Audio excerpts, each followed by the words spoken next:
so good to see you. I cannot begin to tell you what an honor it is for you to be here, to come to my humble restaurant at any time is a delight. But for you to come and see me at Mardi Gras, you have done me the highest honor, and I tell you, my friend, you will not regret it. So come inside, and I will tell you what is planned for this evening. Now, you have chosen the full package, so you will be getting everything that your heart desires. Now, as we move through the restaurant and I find your seats here, I'll tell you I tell you why this is such a momentous occasion. You see, in the Cajun culture, we have a special rural Mardi Gras that was, well, it was a little disbanded a while back because it got a little too raucous. But my friend, we have revived it and taken it down just a notch for you.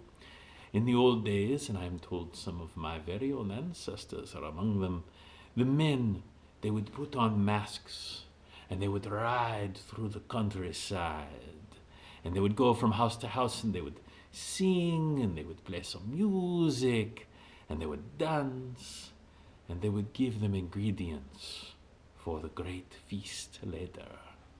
And among these ingredients, the most important was the chicken. So the housewife, she would put down the chicken and it would go off running, and then symbol of the hunts of old, the masked man, he would run after that chicken and dive and grab it and stuff it into his sack and take it back with him. And in the middle of the parish, there was a great celebration and they would make the chicken gumbo. And my friend, what do you think your appetizer will be today? Ah, yes, this will be the traditional chicken gumbo. I cannot remember if I tell you this or not, but no matter. When I was a boy, my brother, he was allergic to the shellfish. Oh, no, this is terrible for someone of Cajun descent. But my mother, she make chicken gumbo. She make turkey gumbo. This is very good.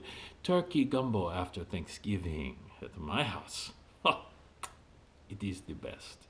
So this chicken gumbo is one of the best you can find in New Orleans. And my friend, this is just the beginning. This is just the start of your Mardi Gras celebration. So, after you have gotten your chicken gumbo, and of course it will be perfection, then the real fun starts. First, we bring you out the cornbread, of course. The cornbread with the thick, clotted cream butter, so thick the knife stands up in it.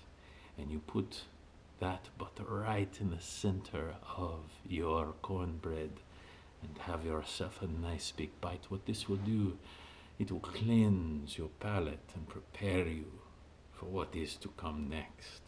For next, we have preparing right now, this very moment, the étouffée, the shellfish dish. It is cooked to perfection and then, as we say in the Cajun cooking, smothered with the roux, all served on a thick bed of rice. My friend, anything worth eating is worth being eaten on rice. So this étouffée, it will be brought out to you if you have the desire for a little bit more while you are waiting. We have the pepper jelly for you. Very spicy pepper jelly. Make sure that the water is on hand. We serve it with the cream cheese on top of thick home-baked crackers. This appetizer is something you will not find anywhere else unless you happen to visit my grandmama. So, we have the chicken gumbo to start with. We have the delicious cornbread in between. We have the etouffee for your main course, and those lovely pepper jelly crackers as you like. But, oh my goodness, my friend, you would not think that I would bring you here and not serve you dessert.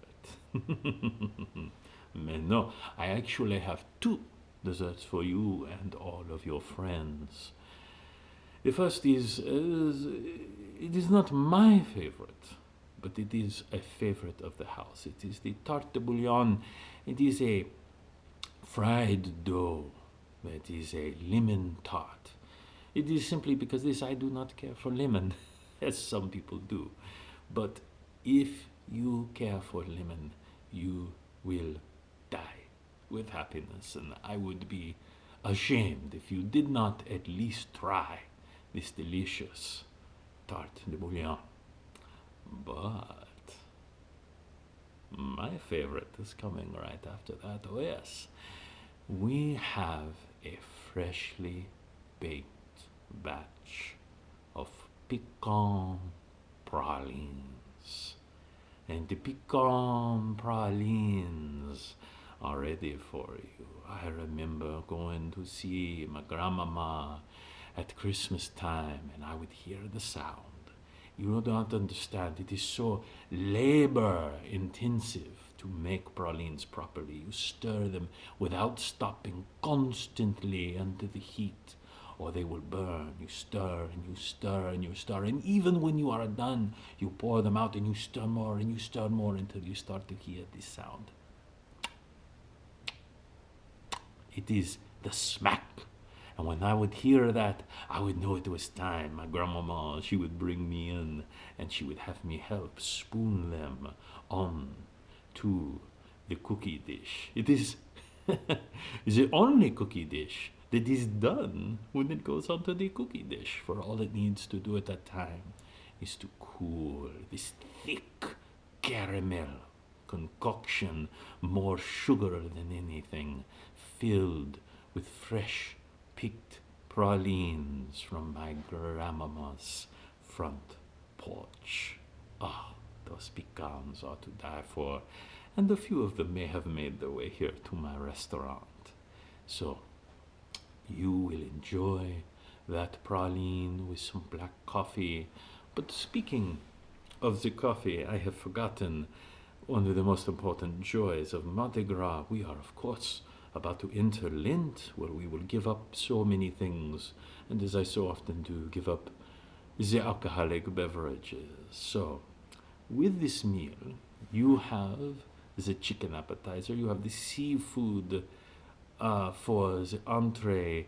Whatever are you to do, my friend? Am I to curse you to one wine for such a thing? So, man, no, no, no.